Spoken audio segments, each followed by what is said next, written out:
majesté t'appartient au siècle des siècles. Oh, je chanterai gloire à l'Éternel. Merci Seigneur pour ce moment que nous avons passé avec toi dans la louange, l'adoration. Car tu es l'objet, Seigneur, et tu le seras toujours.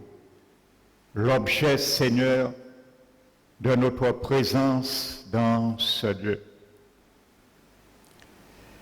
Merci, Seigneur, pour le secours qui vient d'en haut, que tu envoies vers nous dans ce lieu ce matin, à travers ta parole. Que nos cœurs soient réceptifs ce matin. Que tu ouvres nos oreilles ce matin, afin qu'aucun parmi nous ne puisse y résister, ni reculer vers l'arrière. Car c'est toi qui veux ce matin opérer et nous te laissons faire.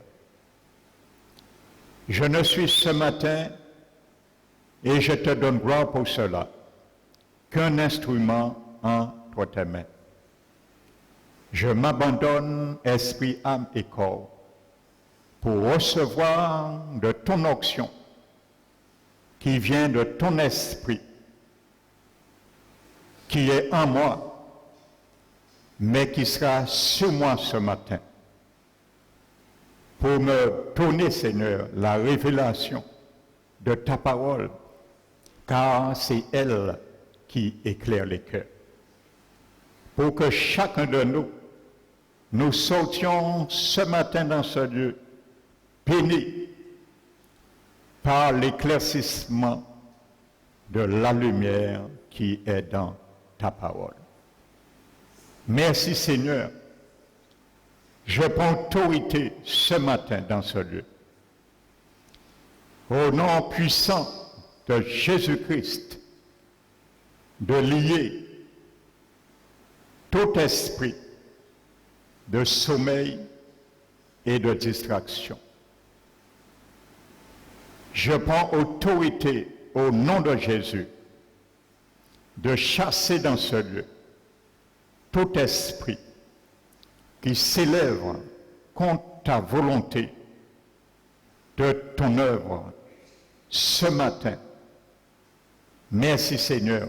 Reçois la gloire, la louange, l'adoration qui te revient au siècle des siècles et dans toutes les générations au nom de Jésus-Christ. Amen. Alléluia. Je vous bénis, frères et sœurs, chaleureusement, ceux qui nous visitent ce matin également. Donc soyez richement bénis. Amen. Nous allons écouter ce que le Seigneur veut nous dire ce matin. Amen. Alléluia. Nous allons ouvrir la parole de Dieu dans le psaume 104. Le psaume 104 et le verset 31.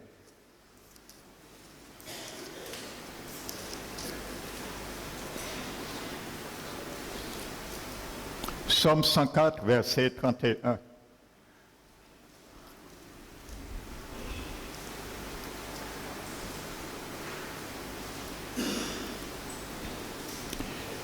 Que la gloire de l'Éternel subsiste à jamais. Que l'Éternel se réjouisse de ses œuvres. Alléluia.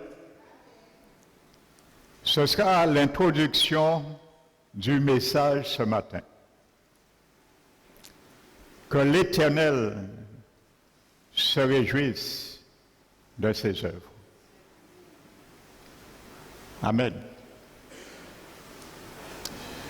Alléluia. Nous allons ouvrir la parole de Dieu dans le livre d'Éphésiens, chapitre 1.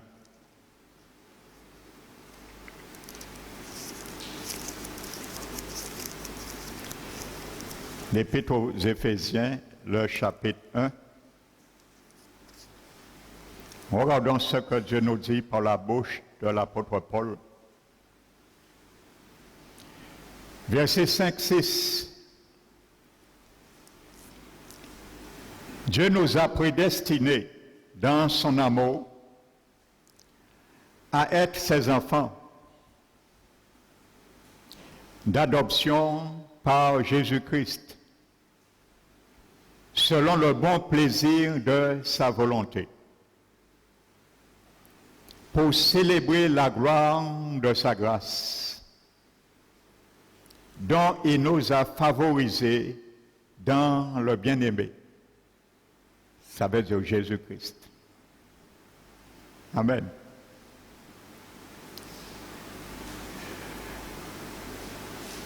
Pour célébrer la gloire de sa grâce, dont il nous a favorisés dans le bien-aimé. Amen.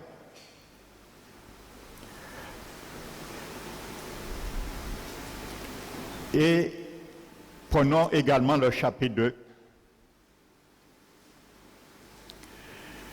et le verset 10.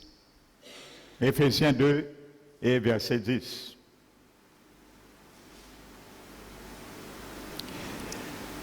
Car nous sommes son ouvrage. Dieu ce matin veut se réjouir de ses œuvres. L'ouvrage de ses mains fait partie de ses œuvres. Alléluia. Car nous sommes son ouvrage, ayant été créés en Jésus-Christ pour de bonnes œuvres, que Dieu a préparées d'avance afin que nous les pratiquions. Amen.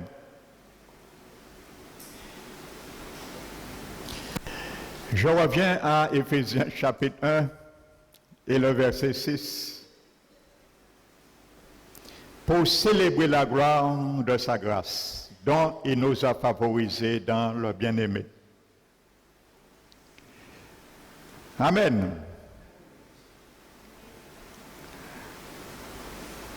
Vous savez, une définition générique, je peux dire, de la grâce de Dieu se trouve, je crois, dans Tite, chapitre 2. Grâce de Dieu, source de salut, car c'est là, effectivement, nous sommes favorisés. Amen. Uniquement par rapport au monde. Amen. Mais ça les appartient aussi si ils envisagent d'y entrer. Grâce de Dieu, source de salut pour tous les hommes, a été manifestée. Amen. Mais bien souvent, ce que nous oublions, c'est le reste de ce verset. Cette grâce qui nous a favorisés, oui, par le bien-aimé, aussi nous enseigne à renoncer à toute impiété et à renoncer aux convoitises mondaines. Et aussi, de la sorte, à vivre selon, dans ce siècle présent, selon la justice, la piété et la vérité. Amen. Donc voici une définition, je dirais, générique de la grâce de Dieu. Amen. Dieu se réjouisse de ses œuvres. Tu fais partie de cette réjouissance pour le cœur de Dieu. Je fais partie. Parce que je suis l'ouvrage aussi de ses mains. Et aussi c'est une œuvre de ses mains. Certes, le Seigneur se réjouisse, comme dit le psaume. Les cieux proclament la gloire de Dieu. Et l'étendue manifeste l'œuvre de ses mains. Lorsque un jour enseigne à un autre jour, et une nuit donne instruction à une autre nuit. Ça, ce sont les œuvres aussi de Dieu et ils se réjouissent. Mais est-ce que le Seigneur se réjouit de ma vie, de ta vie, en tant qu'ouvrage de ses mains que nous sommes et il a fait de nous? Nous sommes l'ouvrage de Dieu, ayant été créés en Jésus-Christ pour de bonnes œuvres que Dieu a préparées d'avance afin que nous les pratiquions. Amen. Vous savez, si peut-être nous n'avions pas fait attention à cela, je vais attirer ce matin notre attention dessus. Vous savez, dans le livre d'Exode, le chapitre 12, lorsque le Seigneur demande aux Hébreux d'immoler un agneau,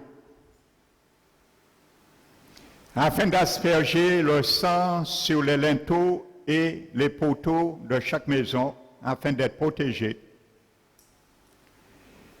Et ensuite, il leur demande de manger la chair de l'agneau.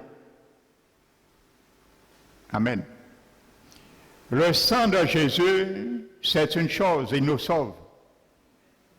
Il nous pardonne. Mais la chair de Jésus, c'est une nourriture. Amen. La vie de Jésus, c'est une nourriture. Les principes de Jésus, ce sont des nourritures. Amen. Et Jésus l'a dit, celui qui mange ma chair n'aura jamais faim. Alléluia. Et tant il mangera ma chair, il aura la vie éternelle. Dieu dit dans la suite, Exode 12,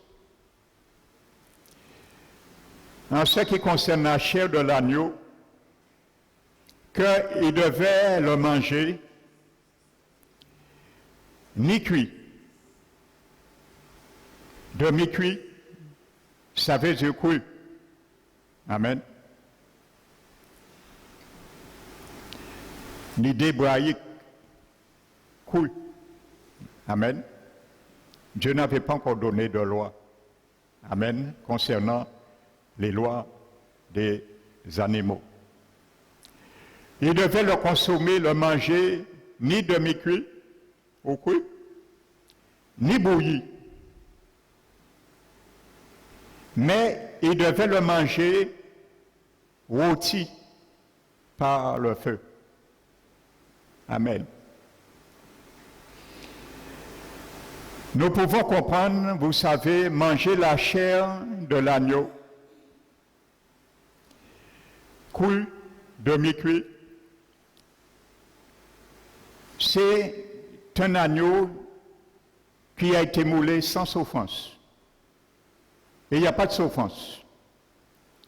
Quand tu manges la chair crue de l'agneau, ça veut dire que tu le manges, mais il n'y a aucune souffrance qui t'attend. Ça, c'est ça qu'on peut appeler le libertinage. La grâce de Dieu, source de salut, nous donne autorité et de faire ce que nous voulons. Amen. Mais ce n'est pas ainsi que Dieu a ordonné de manger la chair de l'agneau. Vous savez, manger la chair bouillie peut envisager que ce sont les souffrances infligées par les hommes à Jésus. Ça, c'est déjà mieux. Mais Dieu n'a pas opté pour cela. Alléluia.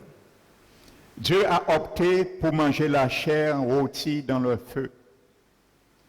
Parce que le feu, la chair, l'agneau rôti dans le feu représente le jugement et la colère divine qui est tombée sur Jésus. Alléluia. Donc, mon frère, ma soeur, la Bible nous dit que lorsque nous venons, nous mangeons la vie de Jésus, nous devons considérer que tout ce qui est tombé comme jugement sentence sur le Seigneur est tombé sur nous. Amen. C'est cet agneau que Dieu nous demande à manger. Et ça veut dire que lorsque nous avons accepté Jésus, nous devons prendre égard à ne pas vivre dans le péché, de faire n'importe quoi, comme Paul dit, de ne pas prendre la grâce de Dieu, de faire une dissolution de vie selon le péché. Nous devons nous rappeler à cela. Que Jésus a été rôti sur un feu divin. Amen. Un feu divin qui était la colère de Dieu le Père, qui est tombé sur lui à cause de nous, moi et toi. Alléluia. Amen. Et c'est une image excellente lorsque nous venons prendre la Sainte Seine. Lorsque beaucoup prennent la Sainte Seine, aujourd'hui ce n'est pas de la Sainte Seine que je vais parler. L'Esprit me conduit à glisser cela. Ça veut dire, lorsqu'on prend la Sainte Seine, on considère que le pain que nous prenons, c'est un pain qui est cuit ou qui est bouilli. Il n'y a pas de souffrance, ou c'est les hommes qui ont infligé à Jésus des souffrances. Mais bien considérer, discerner la chair de Jésus, c'est une chair qui a été rôtie sur un feu divin, le jugement de Dieu. C'est ça le feu qui a été allumé sur Jésus. Ésaïe 53 dit, il a été frappé de Dieu pour nos iniquités. Amen. Alléluia. Et ensuite, la Bible nous dit dans Exode qu'il devait prendre, manger la chair, les reins saints. Amen. C'est un des armes de l'armure du légionnaire céleste, toi et moi. La parole de Dieu, la ceinture de la vérité. Amen. Il devait prendre, manger la chair rôtie au feu, les reins saints, les sandales aux pieds, le bâton à la main. Pourquoi? Prêt à partir, à la hâte, avec précipitation. Ça veut dire que quand tu acceptes, mon frère, ma soeur, quand tu as accepté, parce que la plupart de ceux qui sont là, nous avons déjà accepté Jésus. Ça veut dire, c'est un rappel que je te fais. Quand tu as accepté Jésus, le jour où tu as accepté Jésus, le jour où je l'ai accepté, ou quand tu acceptes Jésus, sache que tu ne dois pas perdre beaucoup de temps pour sortir en Égypte. Alléluia. Il devait avoir les reins saints, les sandales aux pieds et le bâton à la main et de manger la chair avec hâte pour partir tout de suite d'Égypte, le lieu d'esclavage, de souffrance. Amen. Et c'est pour cela qu'il y a beaucoup qui mangent la chair, qui acceptent Jésus, mais ils ne se précipitent pas de sortir en Égypte. Parce qu'ils refusent, là je parle de nous des chrétiens, ils refusent de Saint-Laurent, de mettre les sandales à leurs pieds, mais ça s'appelle les chaussures que portent le zèle de l'évangile du Christ, la bonne nouvelle, et le bâton à la main. Amen. Parce qu'il y a des choses encore peut-être qui nous plaisent, qu'on n'a pas encore fait le tri. Et ça, je le dis, je le répète. Le baptême d'eau n'est pas une option, je le répète. Et comprends bien ce que je vais te dire. Quand tu acceptes Jésus, tu manges la chair, tu es sauvé, oui. Pourquoi? Parce que tu reçois le pardon et l'Esprit de Dieu en toi. Mais comprends bien quelque chose. Tant l'Esprit est en toi, tu es sauvé. Amen. Alléluia. Mais tu ne donnes droit à l'Esprit Saint qui est en toi d'agir dans ta vie, sur ta personne, que lorsque tu es baptisé d'eau. Tant tu n'as pas été baptisé d'eau, tu es sauvé, l'Esprit de Dieu habite ton esprit, mais il ne fait rien en toi. Parce que tu ne lui as pas donné ton accord d'agir. Alléluia. C'est pour cela que Dieu veut qu'un chrétien né de nouveau se baptise. Et ça vaut mieux que tu te baptises pratiquement au plus vite que tu t'es donné au Seigneur. Ça vaut mieux pour toi. Amen. L'Esprit Saint ne peut rien faire parce que tu ne lui as pas encore donné ton accord. Tu n'as pas encore signé le bail avec lui.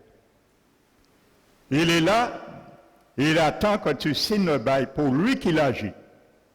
Amen. C'est pour ça qu'il y a beaucoup d'enfants du Seigneur, ils ont accepté le Seigneur, ils tardent à se faire baptiser, ils ne voient rien qui fonctionne dans leur vie. Ils sont découragés, ils disent, mais est-ce que j'ai fait une vraie conversion? Pas. Non, tu as fait peut-être une vraie conversion, mais le problème, tu hésites de dire à l'Esprit Saint d'agir en toi. Et il te dit, quand est-ce que tu te feras baptiser? Parce que tu n'as pas mis ta signature, l'ordonnance, le droit légal que j'agisse et je règne sur toi. De la part du Seigneur Jésus. Je suis venu de sa part pour cela. Comprenez bien cela. C'est ça que ça veut dire. C'est très simple. Amen. Et si tu meurs comme ça, tu as hésité, sache que l'Esprit qui était en toi, il était assis à attendre des mois, des années, que tu lui donnes droit d'agir, il sortira dans l'appartement qu'il était rentré. Il sortira. Et c'est ce qu'on appelle être retranché du sceptre. Amen. Et tu perdras ton salut. Alléluia. Je le dis, hein, le baptême d'eau ne sauve pas, mais il met en cause ton salut. Alléluia. Alléluia. Maintenant, interprétez-le comme vous voulez, c'est une réalité. C'est pour cela, bien que le baptême d'eau ne sauve pas, étant sauvé, Jésus te donne de te baptiser. C'est là qu'il voit vraiment si tu es vrai ou pas. Amen. Donc, frères et sœurs, je reviens. La Bible dit également dans le livre de Deutéronome, le chapitre 8,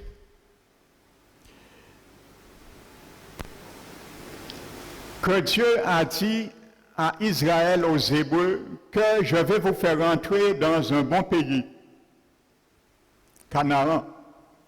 Jésus est ton bon pays. Tu es rentré en lui. Jésus est ton Canaan aujourd'hui. Considère-le. Un bon pays de cours d'eau, de lacs et de sources. Amen. Et la Bible dit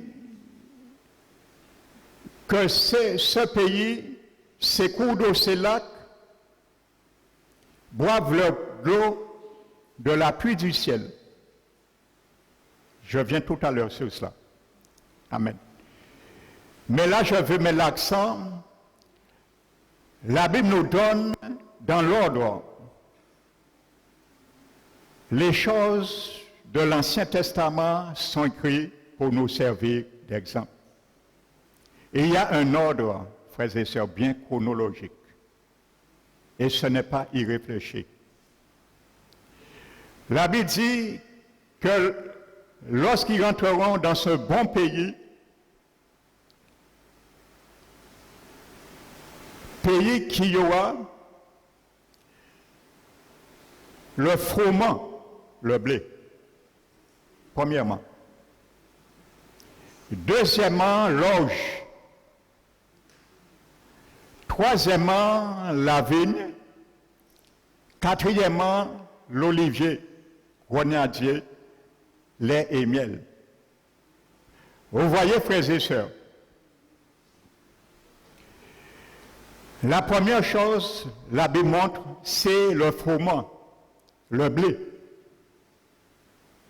Amen. Jésus l'a dit, je crois dans Jean 12, 24, en parlant de lui, comme un grain de blé. Que si le grain de blé qui est lui, ne tombe à terre et ne meurt, il reste seul et il ne fait rien. Mais s'il meurt, il ramène beaucoup. Il fructifie. Amen. Dans le blé, parle de l'incarnation, l'humanité de Jésus, sa mort, ses souffrances et son ensevelissement. La première chose que Dieu demande aux Hébreux lorsqu'ils rentreront à Canaan, c'est cultiver ce pays. Amen. Donc la première chose, mon frère, ma soeur, que Dieu te demande quand tu viens au Seigneur, c'est de cultiver ce pays qui vient en toi, la mort de Jésus, son ensevelissement. Tu dois le cultiver parce que tu es rentré dans un bon pays. Amen. Tout ce qui amène la mort fait partie du froment, fait partie du blé qu'est Jésus, qui représente sa mort. Donc ça veut dire, mon frère, ma soeur, ce que nous n'aimons pas faire, c'est cultiver ce céréal en nous. La mort de Jésus, ses souffrances.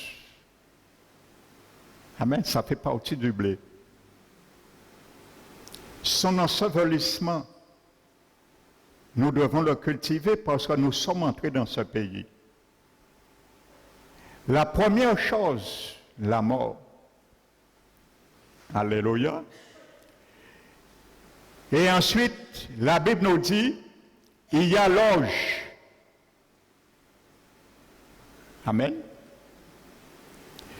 Et vous allez voir, l'orge représente la puissance de la résurrection de Jésus.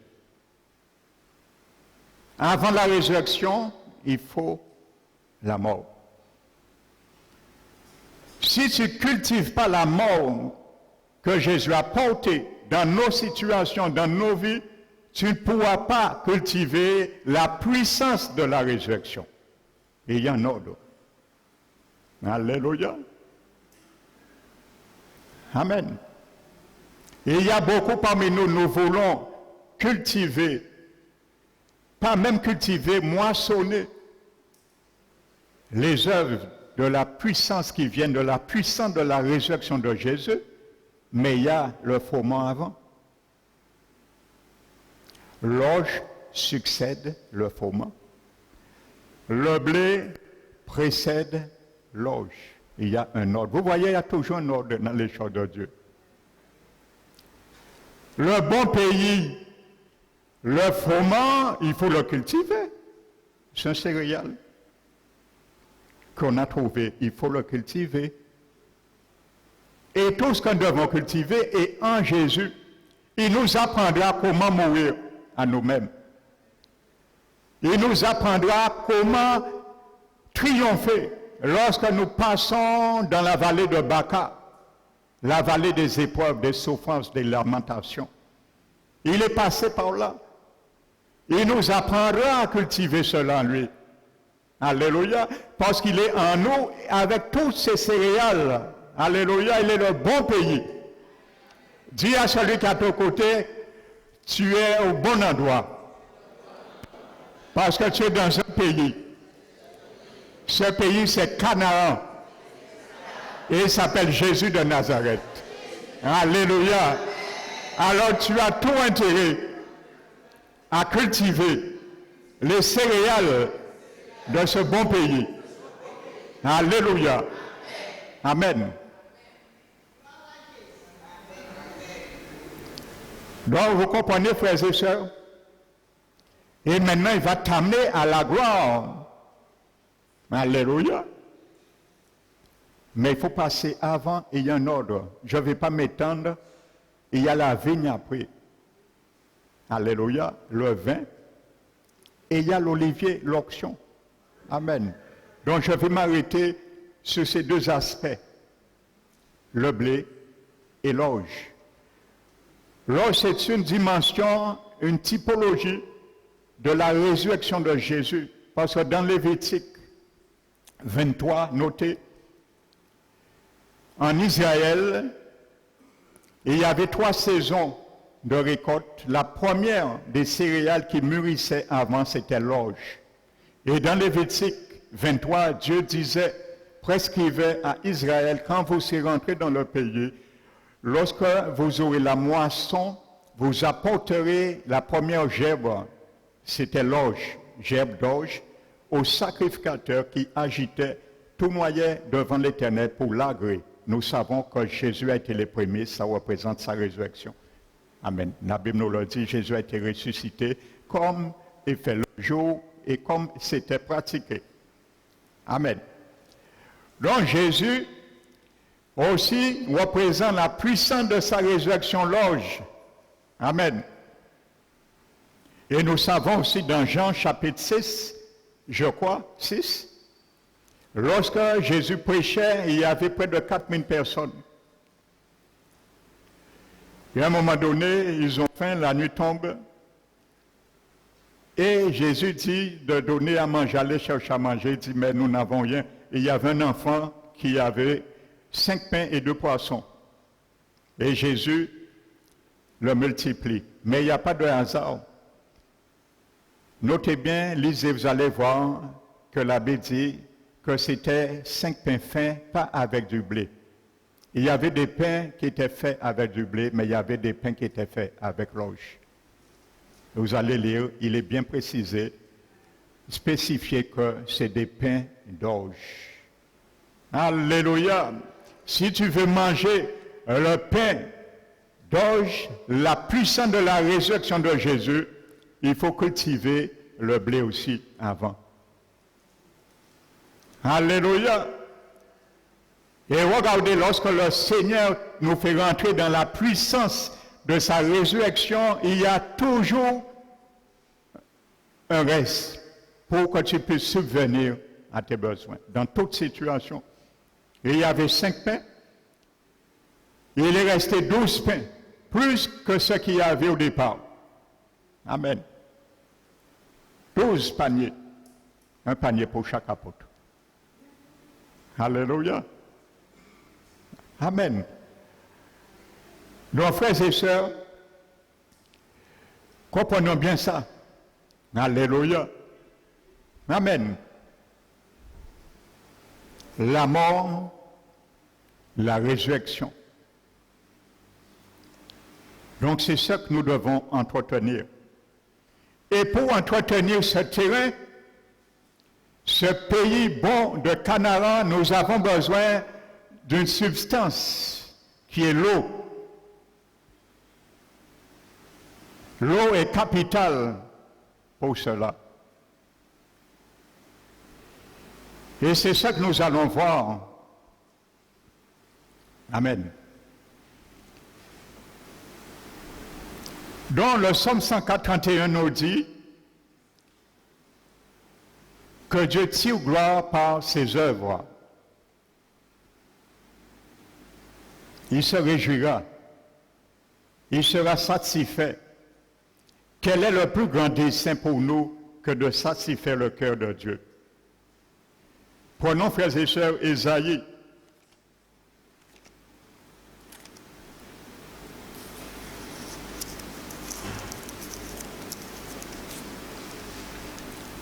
Alléluia.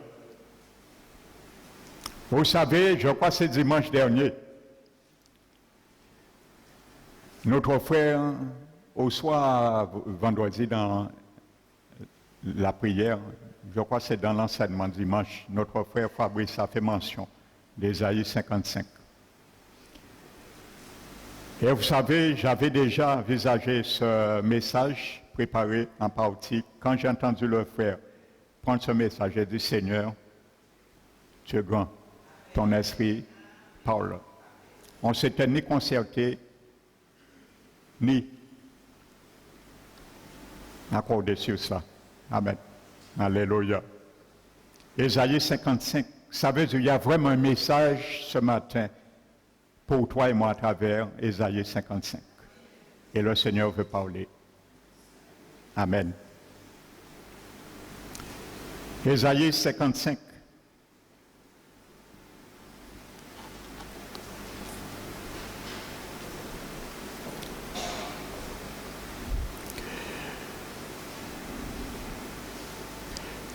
Le verset 8.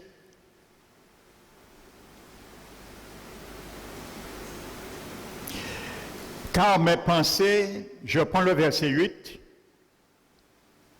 pour venir à partir du verset 6 et 7. Car mes pensées ne sont pas vos pensées et vos voix ne sont pas mes voix, dit l'Éternel. Alléluia. Autant les cieux sont élevés au-dessus de la terre, autant vos voix, mes voix sont élevées au-dessus de vos voix, et mes pensées au-dessus de vos pensées. Amen.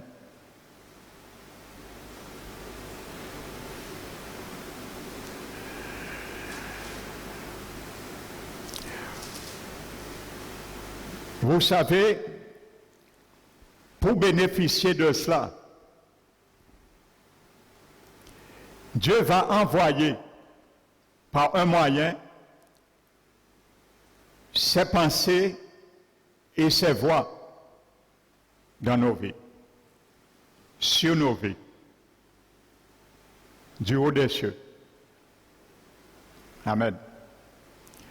Et il dit, comme mes pensées ne sont pas vos pensées et mes voix ne sont pas vos voix, alors je vais vous les donner. Je vais vous les poster. Amen.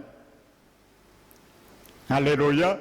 Et c'est là nous revenons, nous rejoignons les Deutéronome 8. Que ces cours d'eau qui boivent leurs eaux de la pluie du ciel. Maintenant, c'est là va venir l'eau pour arroser le pays de Canaan sur nos vies. De la pluie du ciel. Amen. Mais Dieu va demander une prédisposition avant.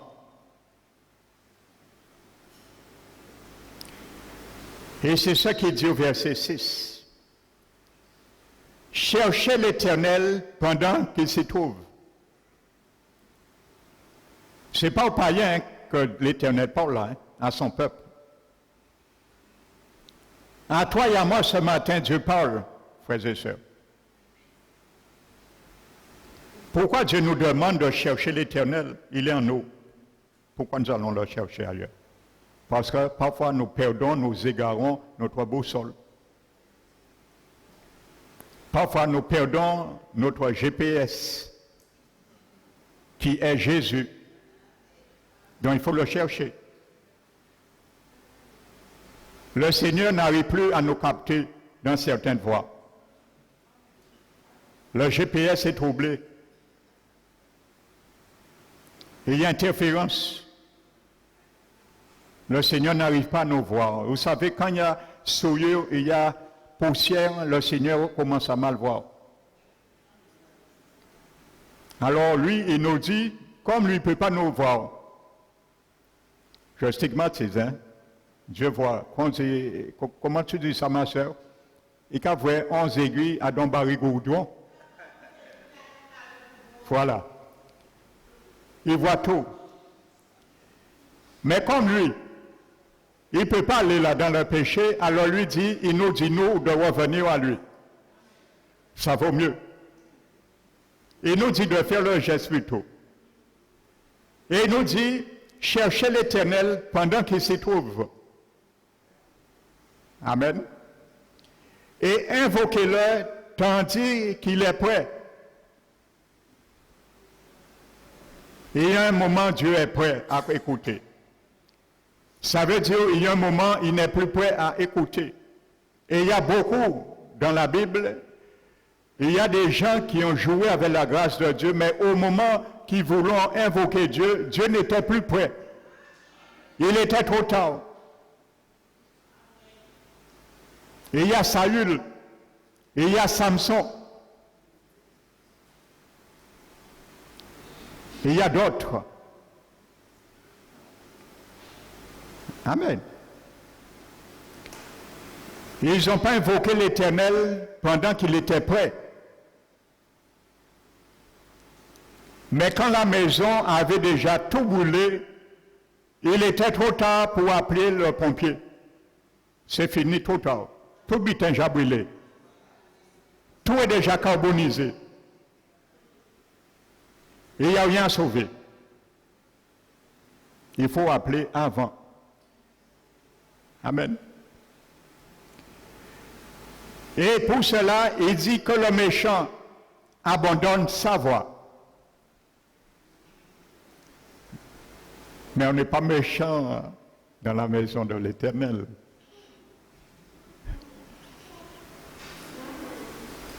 La méchanceté n'est pas tuée.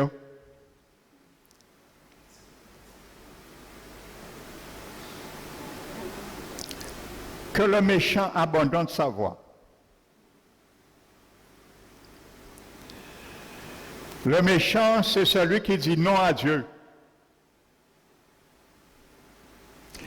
Le méchant, c'est celui qui ne veut pas rejeter toute souillure et tout excès de méchanceté.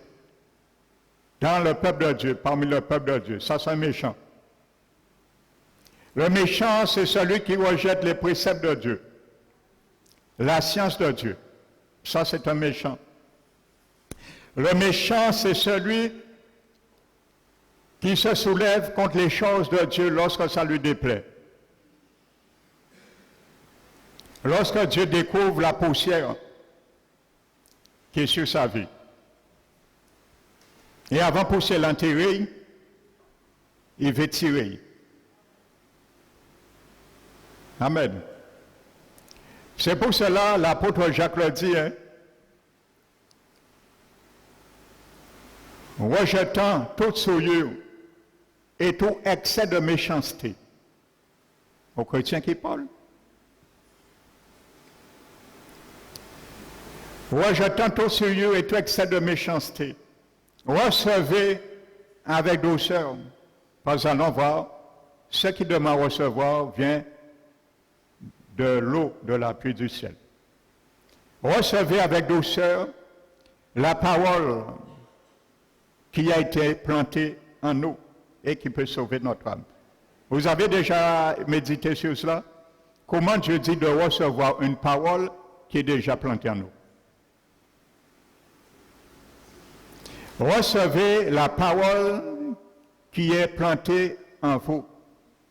Mais si j'ai planté en nous, qui j'en nous peux recevoir encore? Vous savez, le mot grec qui est traduit par planter, s'implanter, ce mot grec veut dire une semence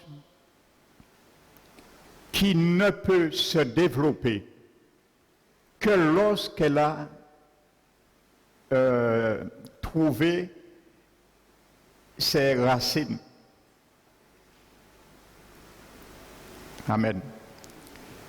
Ça veut dire la semence est en toi et en moi, mais pour l'arroser, il faut recevoir la pluie qui boive ces eaux du ciel pour l'arroser. Quand tu reçois une parole, la racine est déjà plantée en toi, mais il n'y a pas de racine. Quand tu la reçois avec douceur, elle fait des racines. Et elle pousse, et à ce moment, elle peut sauver ton âme.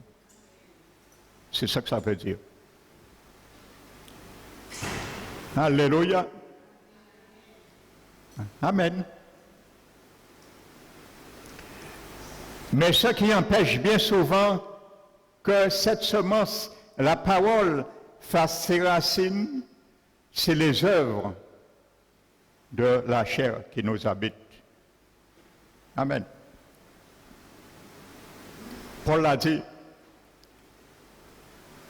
Il a dit lorsque nous vivions dans le péché,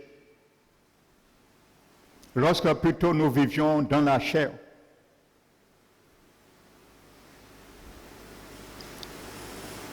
amen. Lorsque nous vivions dans la chair, les œuvres, les convoitises du péché qui étaient provoquées par la loi, provoquées par la loi du péché de la mort qui est en nous. Et il disait, quels fruits nous portions? Des fruits pour la mort. Amen. Romains ne perdons pas, Ésaïe.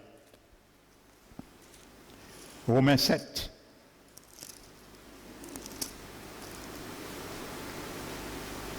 Verset 5, Romains 7, verset 5. Ça vaut la peine de le lire.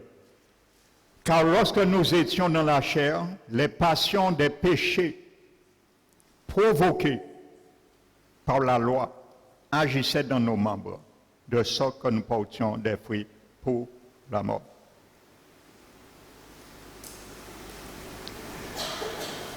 Alléluia.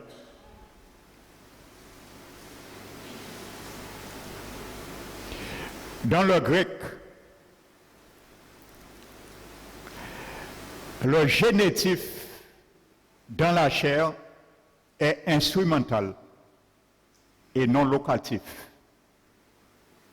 Pour bien montrer que Paul n'est pas insensé. Paul dit bien lorsque nous étions dans la chair. Paul sait très bien au moment où il parle, il vit dans le corps physique.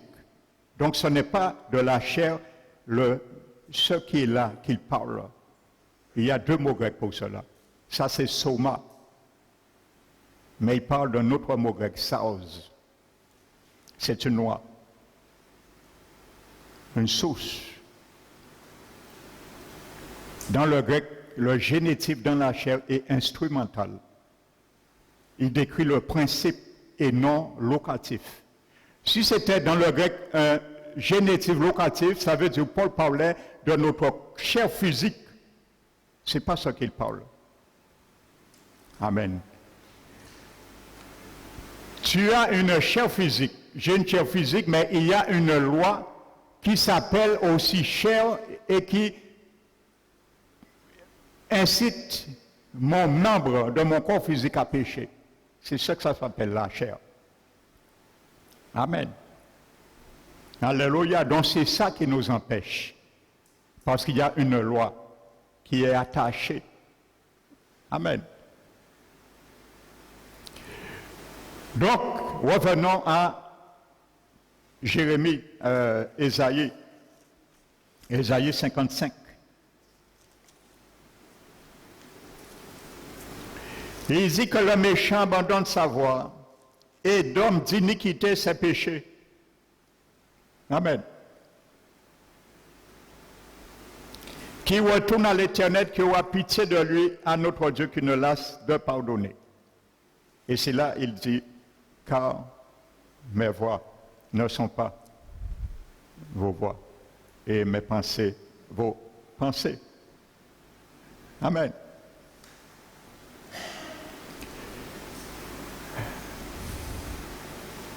Le psaume 34. Quel est l'homme qui aime la vie? Nous allons mettre la vie éternelle. La vie dans le bon pays de Canaan. Quel est l'homme qui aime la vie?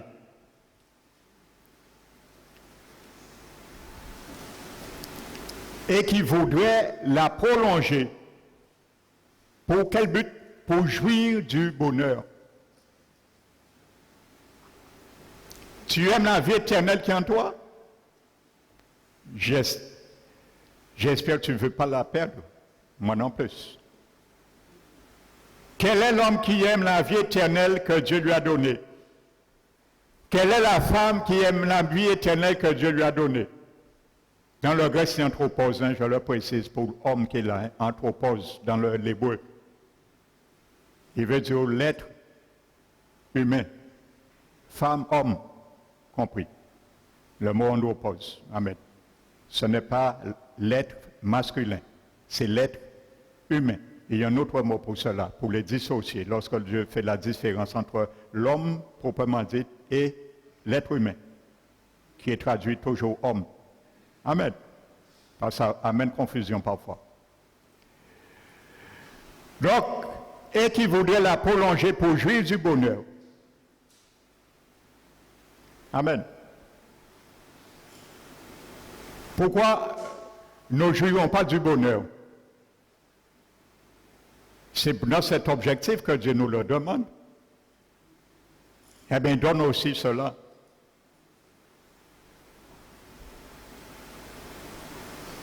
Qui préserve sa langue du mal et s'élève des paroles trompeuses. Qui s'éloigne du mal et fasse le bien. Comment, mon frère, ma soeur, tu peux faire le bien et tu ne veux jamais t'éloigner du mal? Ce n'est pas possible. Ça ne peut pas se faire. On ne peut pas faire du mal et du bien en même temps. Tu dois t'éloigner du mal et faire le bien. Si tu n'arrives pas à faire le bien, c'est parce que tu es trop près du mal. Éloigne-toi du mal et fais le bien. Tu vas jouir du bonheur de cette vie éternelle. Alléluia. L'équation de l'éternel est simple. Il pose une question et il nous donne la solution. Quel est l'homme? Tu es cet homme, cette femme, éloigne-toi du mal et fais le bien. Qu'est-ce qui t'empêche de faire le bien? Il y a le mal qui est attaché à ton cœur.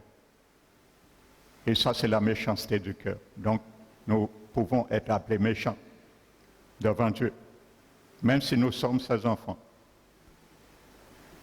Éloigne-toi du mal et fais le bien.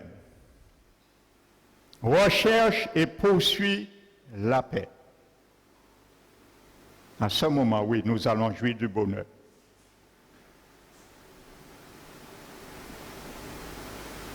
Ésaïe 54, 55, 56, je crois. Et dit, le méchant est agité comme la mer, qui ne peut jamais se calmer. Donc, si tu veux jamais être calmé, quand la parole de Dieu vient sur toi, nous allons voir comment, parce que Dieu l'envoie sur deux aspects. Si tu n'arrives jamais à te calmer, quand la pluie tombe du ciel pour arroser le terrain de David, de nos cœurs, eh bien, nous sommes comme un méchant qui s'agite. Il est comme la mer agitée qui ne peut se calmer et dont les flots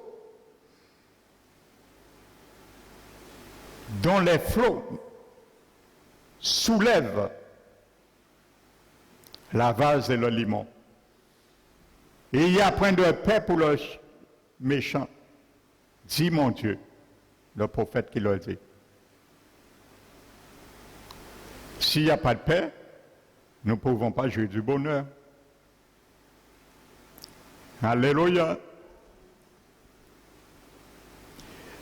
Donc maintenant, Le Seigneur, revenons à Isaïe 55. Le Seigneur nous montre, frères et sœurs, le fossé qu'il y a entre ses pensées et ses voix et les nôtres. Un fossé. Mais il nous invite à faire un comblage. Il y a un fossé. Qu'est-ce qu'il faut faire? Le Seigneur a des solutions. Dieu est un Dieu de solutions. Mon fils, ma fille, qu'est-ce qui ne va pas dans ta vie? Bon, nous allons faire ça. C'est un Dieu de solutions. Ce n'est pas un Dieu d'illusion, c'est un Dieu de solutions. Et ce qu'il voit, il sait qu'il peut. Parce qu'il peut tout. Alléluia. Il nous montre ce fossé, frères et sœurs. Le fossé grand, hein? Autant est éloigné le ciel et la terre. Qui peut combler ça? Sinon Dieu lui-même. Amen. Le fossé est aussi grand que le ciel et la terre. Entre les voies, les pensées de Dieu et les nôtres.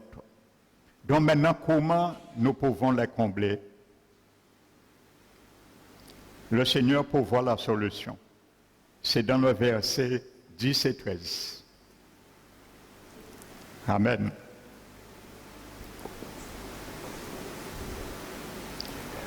Voici la solution pour ce comblage. Voici le tif du camion spirituel du Saint-Esprit pour combler, raccourcir ce fossé.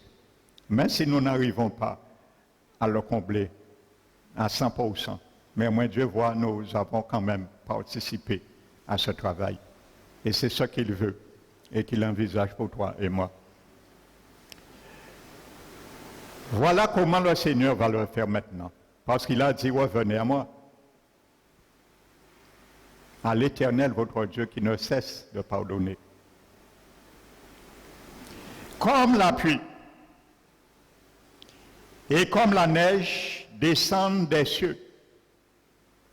Deutéronome dit, le bon pays, nous sommes entrés, boivent ces eaux de la pluie du ciel.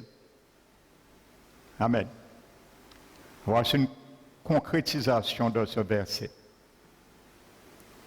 Voyez bien, c'est du ciel que cette pluie tombe. Autant les cieux sont élevés au-dessus, verset 10, comme la pluie et la neige descendent des cieux. Amen. Une comparaison.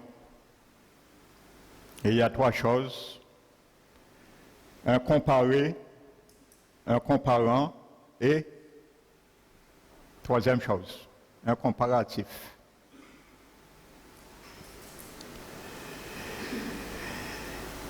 Et n'y retourne pas sans avoir arrosé. La pluie et la neige, regardez bien leur objectif. C'est un seul élément, mais regardez la divergence, la diversité de ce seul élément, l'eau. Arroser. Amen. Le terrain de Canaan. Parce que je dois récolter, entretenir et faire la publicité pour vendre ma marchandise. Lorsqu'un marchand cultive la terre, c'est pour faire la publicité et le vendre. Donc, nous devons récolter, cultiver le froment, le blé, l'orge, la vigne, l'olivier, les grenadiers, le lait, le miel. Le représenter, c'est ce qu'on appelle être ambassadeur de Christ. Ça sera l'objet de notre prédication. Ambassadeur de Christ. Amen. Vous allez voir, être ambassadeur de Christ, ce n'est pas un jeu. Et Paul n'a pas employé ça, il a été inspiré pour le dire. Nous devons être ambassadeurs de Christ. Amen. Donc il arrose, la pluie elle arrose, il fait croître la terre, féconder la terre, fait germer les plantes. Amen. Donne la semence au semeur et du pain à celui qui mange. Il a ainsi demain de ma parole qui sort de ma bouche et ne retourne point à moi sans accomplir son effet, ni exécuter ma volonté. Amen. Et accomplir son dessein.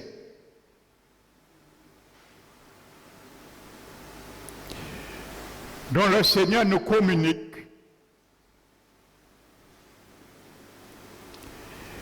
des pensées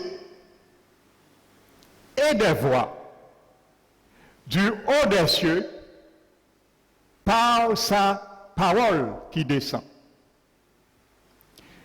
Dans la parole de Dieu, c'est la pluie et la neige. Il y a des pensées et il y a des voix. Ces pensées et ces voix sont faites pour arroser mon cœur. Sont faites pour arroser ton cœur. Sont faites pour arroser le pays de Canaan, qui est un bon pays, qui est Jésus, et je suis rentré dedans. Mais il faut cultiver les produits que nous avons trouvés. Ils étaient là, les produits, donc nous ne devons pas les gaspiller et les laisser en dépouille, en défriche. Amen. Il faut travailler, cultiver, remuer, défricher un sol, un terrain nouveau que nous venons de découvrir. Particulièrement, le premier aspect que cette pluie, sous la forme de pluie, qui sont des pensées et des voix, va nous aider à cultiver le blé, premièrement, la mort, les souffrances de Jésus en nous. Pour contrecarrer, premièrement, la chair. Amen.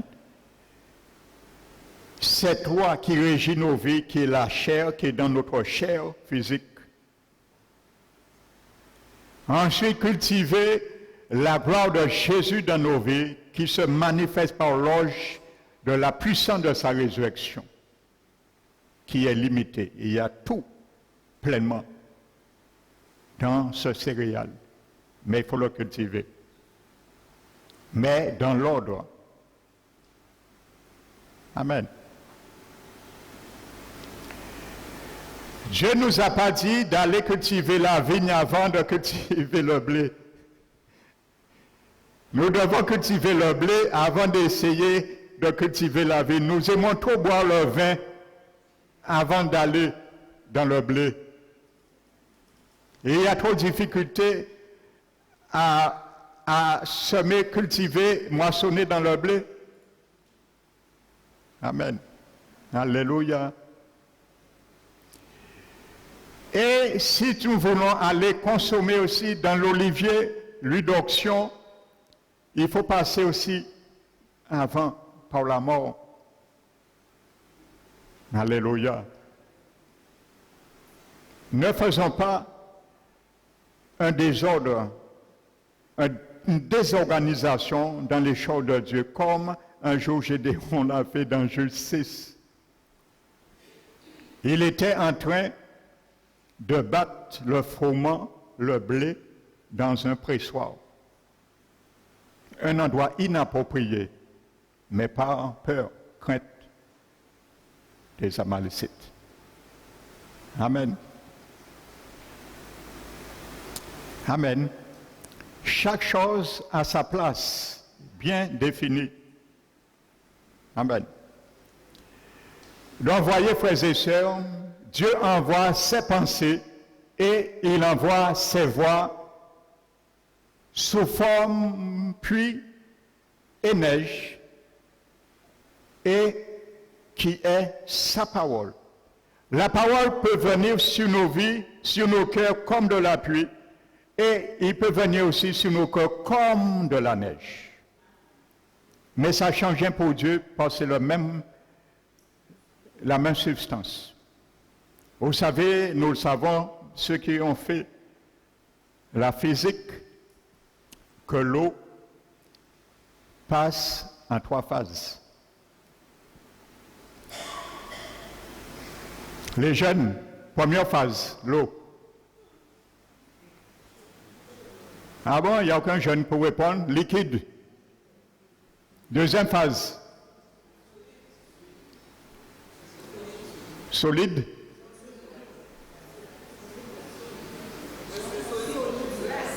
Solide, glace, solide. Et troisième état, vapeur. Ça, c'est l'eau. Amen. L'eau est liquide. Si on l'échauffe, elle se vaporise ou s'évapore. Elle change d'état, liquide, vapeur. Si on refroidit la vapeur, elle se recondense, elle se reliquéfie, elle redevient liquide à son état initial. Si on le refroidit pour l'eau à partir de 0 degré, il change d'état, liquide devient glace. Si on chauffe la glace, elle se fond, elle redevient liquide, et ainsi de suite. Et c'est ça qui se passe pour la pluie. Je fais aux jeunes un cours de physique. Lorsque les nuages, ils absorbent dans l'atmosphère l'humidité, un peu partout des mers, des marées, des humains, transpiration, tout, l'air aspire cela, récupère cela, et quand l'atmosphère est saturée, on appelle ça atteint son point de saturation, il ne peut plus contenir de l'eau. À ce moment, il y a condensation et il y a précipitation. Ça veut dire l'eau en vapeur devient liquide et c'est comme ça que la pluie tombe. On a la pluie. Et c'est un cycle qui se renouvelle, ainsi de suite. Amen. Maintenant, le Seigneur peut envoyer ses pensées et ses voix sous forme liquide. Amen. Et certains qui sont déjà habitués à ça reçoivent. Ceux qui sont habitués, par exemple, à recevoir la parole avec douceur. Donc Dieu arrose et ça va, c'est bénéfique. Mais il y a certains, la parole, les pensées et les voix de Dieu viennent dans leur vie comme de la neige qui est dure. Et ça ne fait aucun effet bien souvent. Vous savez, quand il y a des neiges, des blocs de glace, je parle quand c'est devenu glace, ça peut rester, la glace, un lac de temps avant de se fondre. Il faut un apport supplémentaire. Quand Dieu envoie ses pensées, quand Dieu envoie ses voix sous forme liquide, il n'y a pas grand apport. On le reçoit et il fait son œuvre. Il arrose. Elle arrose. Elle fait féconder la terre et germer les plantes. Donne la semence au semeur et du pain à celui qui mange. Amen. Donc, il ne donne pas du pain de l'affliction. Amen. Mais quand la neige vient sous forme de glace, il faut un apport supplémentaire pour qu'il vienne à la même dimension et le même objectif que Dieu veut atteindre, c'est recevoir ses pensées, ses voix. Il faut un apport supplémentaire. Il faut de la chaleur. Alors parfois, lorsque nous ne voulons pas accepter la parole à l'état liquide, le Seigneur n'a pas le choix parce qu'il faut faire glace la fondre. Et il faut glace là fondre pour ouvrir à l'état vapeur, remonter au ciel parce qu'il y a un cycle qui se fait. Amen. Condensation, évaporation, élévation, saturation et précipitation. Le cycle est sans cesse. C'est une loi que Dieu a établie. Amen. Il faut que la glace revienne. Il a dit, mes paroles ne reviennent point à moi. Sans ses effets, sans accomplir mon dessein et exécuter ma volonté.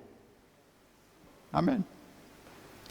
Donc, plus que nous allons résister aux voies de Dieu, aux principes, aux pensées de Dieu, il y aura de la chaleur, le feu de la correction de Dieu, parce qu'il veut fondre la glace pour que nous recevions ses pensées et ses voies, ses directions sous forme de la parole qui vient d'en haut, qui boit les eaux de la pluie du ciel. Amen.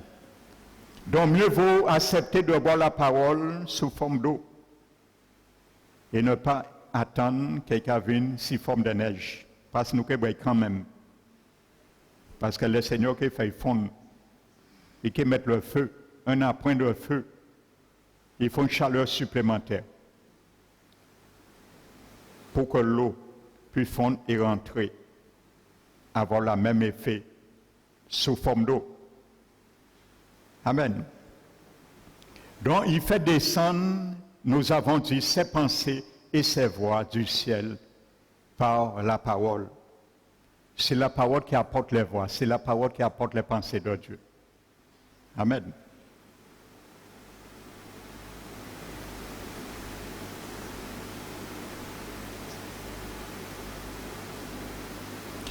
La pluie, quand c'est sous forme de pluie, la pluie trempe immédiatement la terre. Amen. Il arrose et commence à la rendre fructueuse. La neige fait des couches sur la surface dure de la terre et ne fait rien dans l'immédiat pour elle. Parce que la température doit changer. Il faut que la température change. Amen. Le soleil doit entrer en action afin de le faire fondre et rendre le sol capable de la recevoir. Amen. Vous savez, il y a un texte qui me vient, c'est Hébreux 6. La Bible dit, lorsqu'une terre est abreuvée par la pluie, vous voyez, ce verset se rejoint à ce texte. Lorsqu'une terre est abreuvée par la pluie qui tombe souvent sur elle,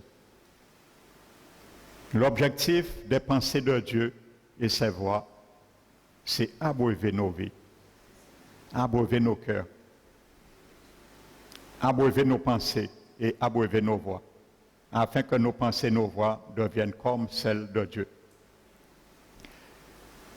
Il dit, lorsqu'une terre est abreuvée souvent de la pluie qui tombe sur elle, produit une herbe utile pour celui pour qui elle est cultivée.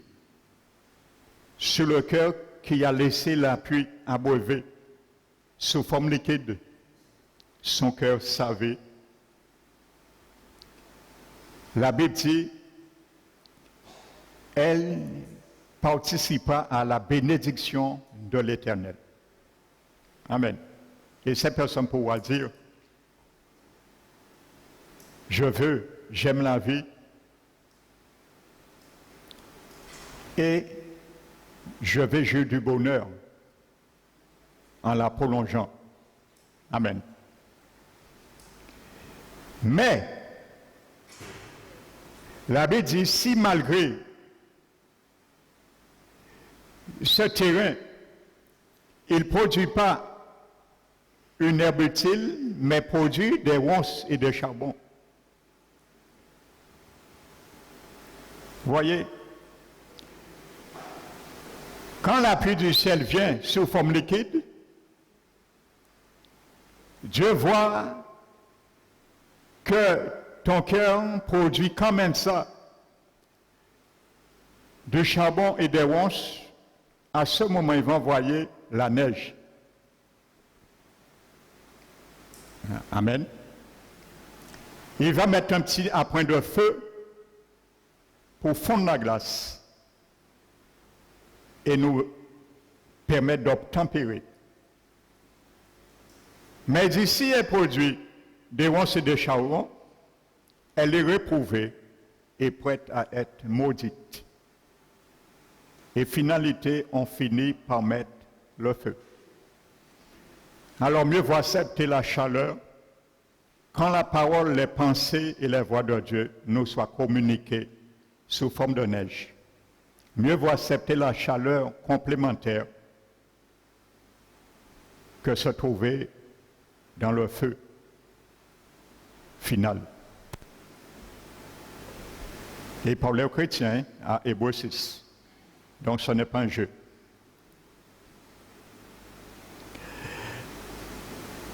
Maintenant, alors nous comprenons la parole vient parfois comme de la pluie, parfois comme la neige. Donc qui pluie, qui neige, il faut nous accepter. Si ces paroles-là disent, acceptons-le. Amen. Si c'est neige, nous perdons un peu plus de temps, mais l'objectif à atteindre, c'est Dieu veut se glorifier dans ses œuvres, parce que tu es l'ouvrage, je suis l'ouvrage de ses mains. Je suis recréé en Christ et il a préparé de bonnes choses d'avance pour moi, afin que je les pratique. Amen. Donc il faut que je sache ce que je dois pratiquer. Il faut que je connaisse les œuvres que je dois pratiquer pour que Dieu se réjouisse des œuvres de sa main. Amen. Comme le Psaume 104, verset 31. Donc le Seigneur dit que cela va produire deux actions différentes, qui sont le pain pour nous-mêmes et la semence pour les autres. Amen. Et ça, c'est ça le rôle d'un ambassadeur. En conclusion, voici les résultats quand nous recevons la parole de Dieu, frères et sœurs. Il y a toujours un objectif. N'oubliez pas, Lamentation de Jérémie dit que ce n'est pas par son bon plaisir que Dieu afflige le cœur des hommes. Voici les résultats. Quand nous recevons la parole de Dieu, qu'il soit liquide, qu'il soit solide, de ces paroles, amen. Dès nous qu'à démarrer une parole là, qu'on dit Xavier Foster, amen. Comme la pluie ou comme la neige, nous recevons les pensées et les voix de Dieu. Et voici les résultats qu'elle produit. Le verset 12 nous le dit. Voici les résultats. Ce n'est pas en vain. Voici les résultats. Verset 12. Oui, vous sortirez avec joie. Amen. Tes tristesses seront changées en joie. Amen. Mais avant ça, il faut que ta joie se change en larmes. Et ton sourire en tristesse, comme Jacques le dit, il nous demande de nous soumettre à Dieu. Lavez nos mains pécheurs, purifiez nos cœurs, hommes irrésolus.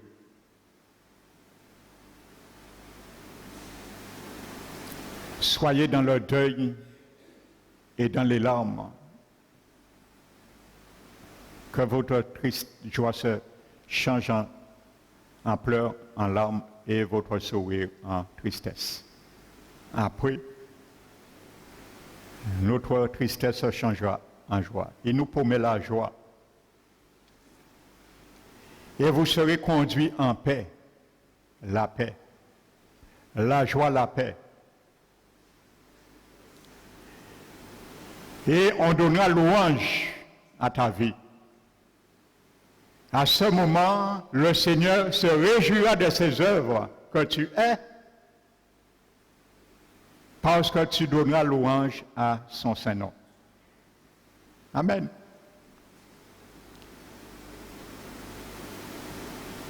Oui, vous sortirez avec joie et vous serez conduits en paix.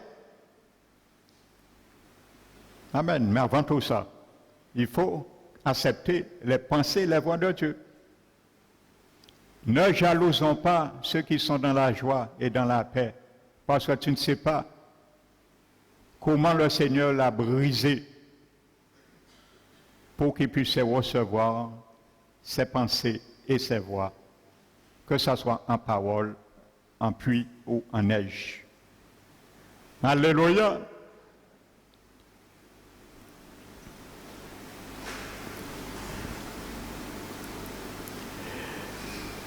Dans le verset suivant,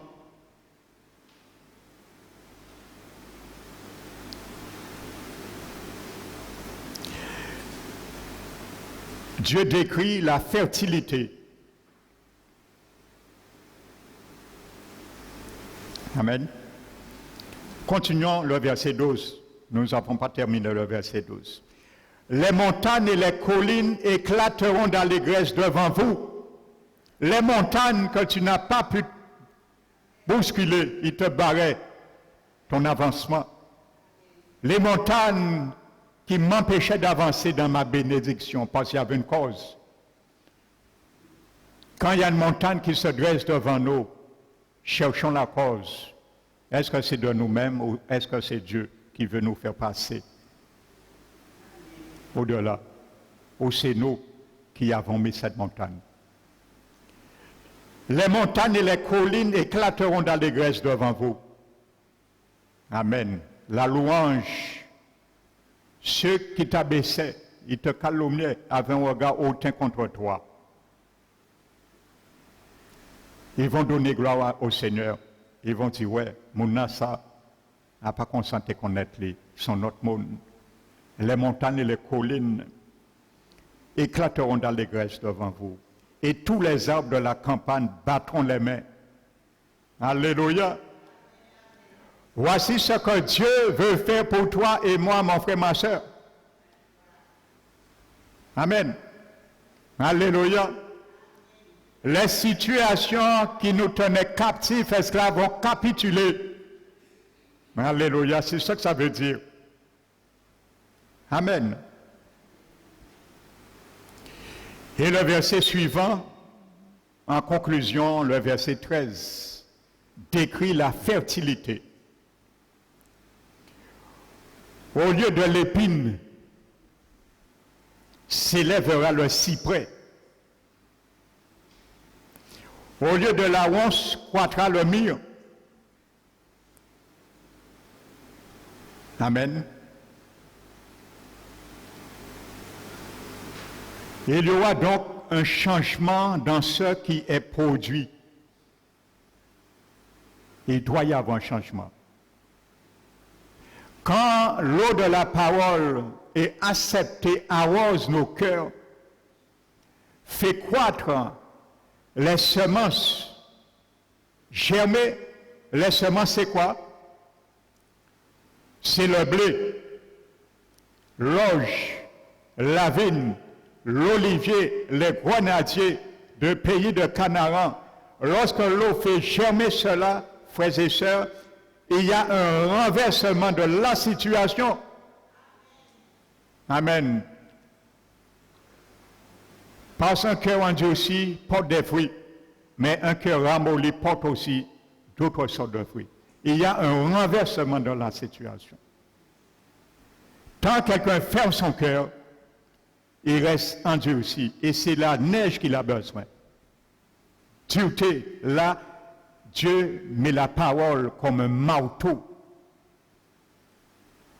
Parce que dureté, alors l'Éternel dit, Jésus dit, papa, voyez sous forme de marteau. Quel marteau? Voyez ici la neige, glace. Et quand le cœur ramolli, il dit, oui, tu peux envoyer maintenant l'eau. Le cœur ramolli, ça va descendre. Ainsi de suite.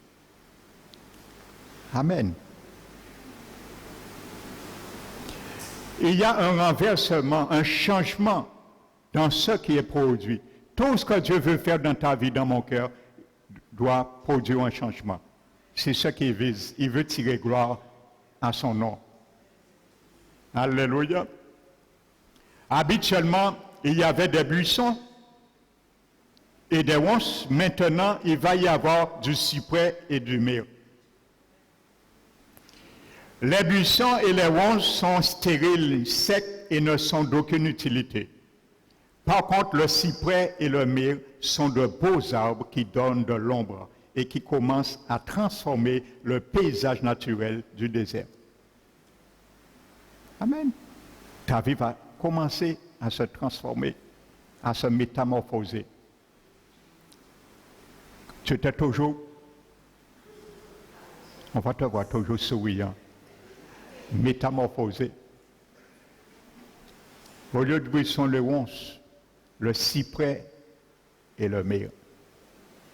Il y a une transformation, un changement de situation. Amen. Peut-être ton compte était bloqué. On te dit, monsieur, madame, nous avions émis une erreur. On pensait que vous étiez à découvert, mais vous aviez en réalité 2000 euros, on ne l'a pas vu. On vous dédommage. Mais c'est Dieu qui met 2000 euros là. Alléluia. Qu'est-ce que Dieu ne peut pas faire? Et il y a un renversement de la situation. Amen. Alléluia.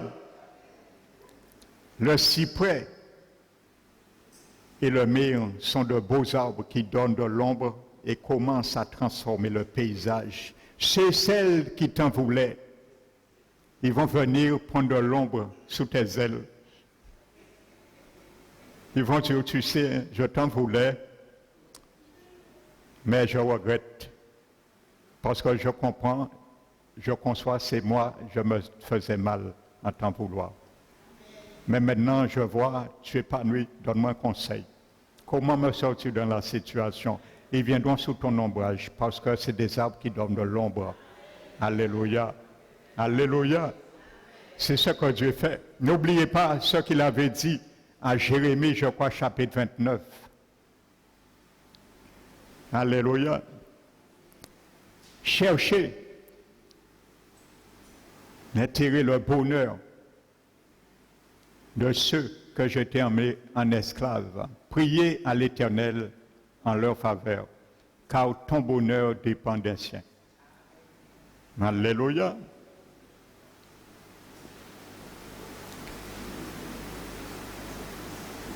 Et le but final, c'est ce que nous avons introduit. Amen. Regardez le psaume 104, verset 31. Que la gloire de l'Éternel subsiste à jamais. L'Éternel va chanter ça avec Jésus, le Saint-Esprit au ciel. Il va dire, gloire à moi diminuer, il faiblit, mais nous au point. Que la gloire de l'Éternel subsiste à jamais. Que l'Éternel se réjouisse de ses œuvres dont nous sommes l'ouvrage. Nous voyons le but final de ce que Dieu fait. C'est la gloire. Ce sera pour l'Éternel une renommée. Signifie que le Seigneur sera glorifié à travers cela. Et ce sera pour l'Éternel une gloire. Un monument perpétuel, impérissable. Amen. Voici, vous voyez, quand le psaume, un verset le dit, regardez la démonstration de ce verset. Amen.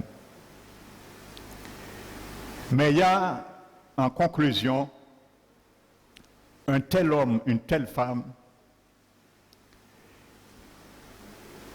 il ne donnera et n'arrivera jamais à satisfaire la joie du cœur de son Dieu. C'est cet homme qu'on décrit dans Jérémie 17. Celui qui se confie en l'homme. Pas n'importe quel homme, Parce que la Bible dit, maudit soit l'homme qui se confie en l'homme.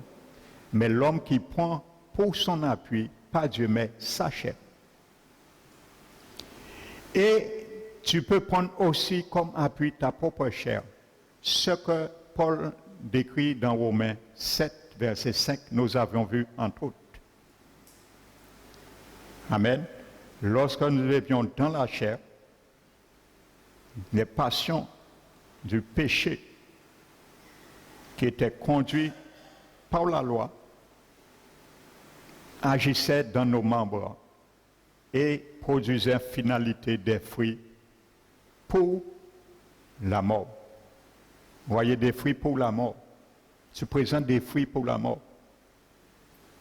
Comme la Bible dit, Galates, celui qui sème pour la chair moissonnera de la chair la corruption, mais celui qui sème pour l'esprit moissonnera de l'esprit la vie éternelle. Et dit, maudit soit l'homme qui se confie en l'homme, qui prend pour appui sa chair. Parce qu'il y a beaucoup de chrétiens, on entend leur langage, un slogan, à moins en panique contre un monde. La Bible dit, maudit soit l'homme qui se confie en l'homme, qui prend pour appui sa chair. C'est un homme qui était dans la voie, les pensées de Dieu, mais qui s'écarte. Et dit bien, pour se détourner de l'éternel. Amen. Oui. Tu peux fuir un seul homme s'il se détourne de l'éternel. Voici la moisson de personnes qui se suivent. Si tu te confies en ta propre chair, voici ce que dit Jérémie 17. Afin de sortir dans ce vêtement et basculer et te confier en l'Éternel. Il est comme un misérable au milieu du désert.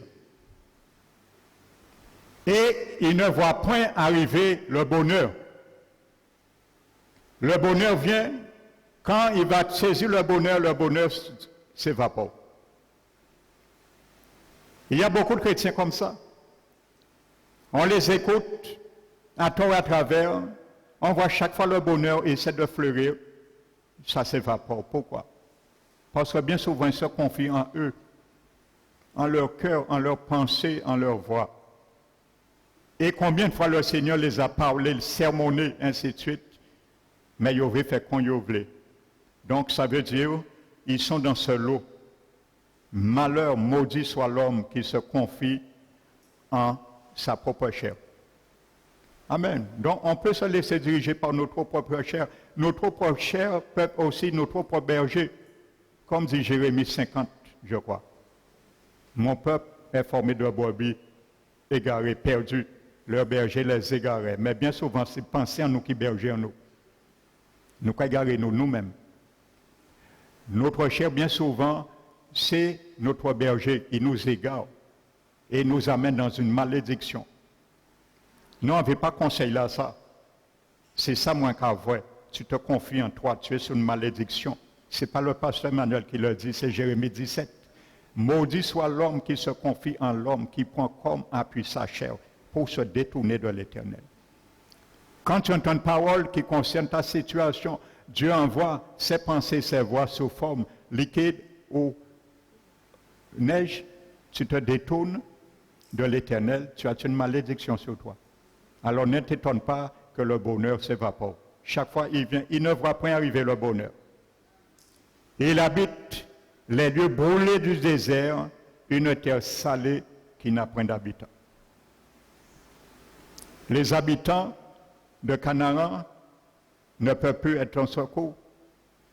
Ce sont les partenaires de ton cœur, tes pensées. Ils te disent tous la même chose. Rejetez ça. Pas quoi ça. Qu'à passer là comprendre. Il c'est bon Dieu. Donc ça, les habitants te disent la même chose. Qui j'en passé là savent que c'est un bon qui a en enfer. Passer là pas ou qu'il y en enfer. Mais qu'à Dieu, si vous savez dans les péchés ou dans la rébellion, mort comme ça, ils savent, ils marquent dans la Bible ou qu'il y a un enfer. Parce que c'est ça Jésus qui a dit. Amen. Donc sans habitants, Alors cherche recueille les bons habitants, arrose-les avec l'eau ou la neige, mais le Seigneur veut tirer sa gloire.